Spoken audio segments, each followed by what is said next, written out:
Good morning सुधाबे, और कैसे हो? अरे एकदम मस्त. हाँ सही है. Good morning. Good morning sir. Good morning. बैठो बैठो. तो क्या हाल है पिछले मंथ का? सर मागच्या महिन्यात आपल्या कंपनीचा व्यवसाय 13,70,000 झालाय.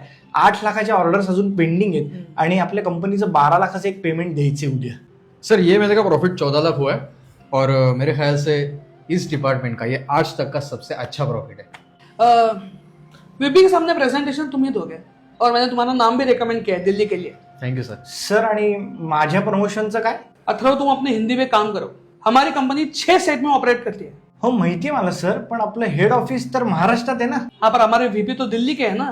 पण मग सर त्यांना काय मराठीचा प्रॉब्लेम आहे? अरे हो, दिल्लीतल्याच लोकांना मराठीचा प्रॉब्लेम आहे नाही का. अहो त्यांनी हिंदीत सांगितलं पण आकडे सगळे चुकवले. तो नंबर्स तुम बताओ ना. हाँ. अच्छा, म्हणजे तो हिंदीत बोलतो म्हणून त्याला प्रमोशन का?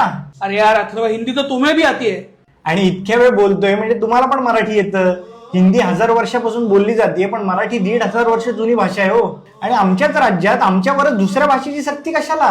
अथर्व बदतमीज हो रहे हो. हाँ, तुम्हारी जॉब जा सकती है. नाही फरक पडत. मला जॉब अकाउंट्स येतं म्हणून लागलाय, हिंदीच्या जीवावर नाही. आणि तुम्हाला पण व्यवसाय महाराष्ट्रातच का करायचा असतो? कारण का तुम्हाला माहिती आहे इथली लोक चांगली आहेत म्हणून. एवढीच जर हिंमत असेल ना तर दुसऱ्या कुठल्याही राज्यात हेड ऑफिस चालू करून दाखवा. महाराष्ट्रात जर असेल ना तर मराठीच. ॲक्च्युली बरोबर आहे सर. मला सुद्धा प्रमोशन माझं काम चांगलं आहे म्हणून हवं आहे, तुमच्याशी हिंदी बोलतो म्हणून नाही. बस तुम भी. आम्ही महाराष्ट्रात मराठीच.